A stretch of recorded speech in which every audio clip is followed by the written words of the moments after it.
question qui se pose pour pas mal de personnes, là. J'ai vu passer pas mal de questions en ce sens.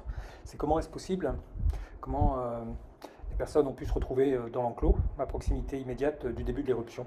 Alors on va essayer de répondre à cette question et d'apporter une réponse qui devra être confirmée évidemment par les autorités et l'observatoire. Ce qui s'est passé, on peut reprendre les signaux sismiques des stations sommitales.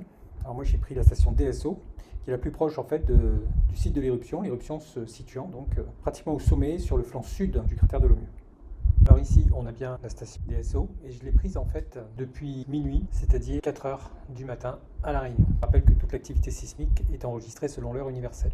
Quand on a minuit ici, on a 4 heures du matin à La Réunion. On va voir très bien, c'est le démarrage du trémor qui s'ancre sur quasiment 6 heures temps universel, ce qui fait 10 heures à La Réunion. C'est bien ce que va confirmer l'observatoire. Le trémor volcanique, synonyme d'arrivée du magma, à proximité de la surface, est enregistré depuis 10 heures. Et juste avant, on doit avoir la fin de la crise sismique. Donc ce qu'on voit ici, ce qui précède, donc, c'est la fin de la crise sismique qui annonce donc la remontée du magma dans l'édifice. Et cette crise sismique, on l'enregistre ici très clairement à 5h42, donc 9h42. On peut remonter un petit peu dans le temps, mais vous voyez qu'avant, en fait, l'activité est plate.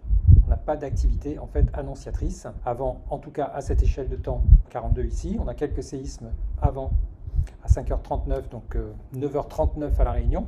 Alors on peut s'amuser à remonter, voir à partir de quand c'est détectable. Et on peut pousser l'échelle pour s'apercevoir qu'en fait, l'activité est très très faible. Et même là, l'observatoire détecte le démarrage d'une crise sismique ici, puisqu'il l'indique clairement dans leur communiqué à 9h25.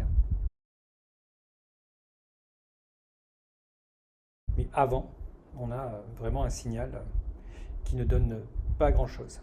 Alors c'est quelque chose qui arrive malheureusement sur la fournaise. Il y a des éruptions comme ça, il y a des précédents où le magma remonte dans des fissures ouvertes, c'est une des hypothèses. Il faut savoir à ce propos que le Dolomieu est un massif qui est extrêmement fracturé dans sa zone centrale.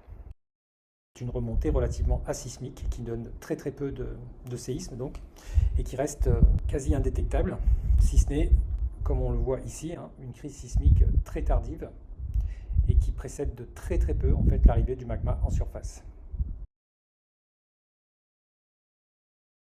Bon, vous l'aurez compris, il n'y a donc pas de défaut de surveillance, bien évidemment. Il n'y a pas non plus de défaut de détection.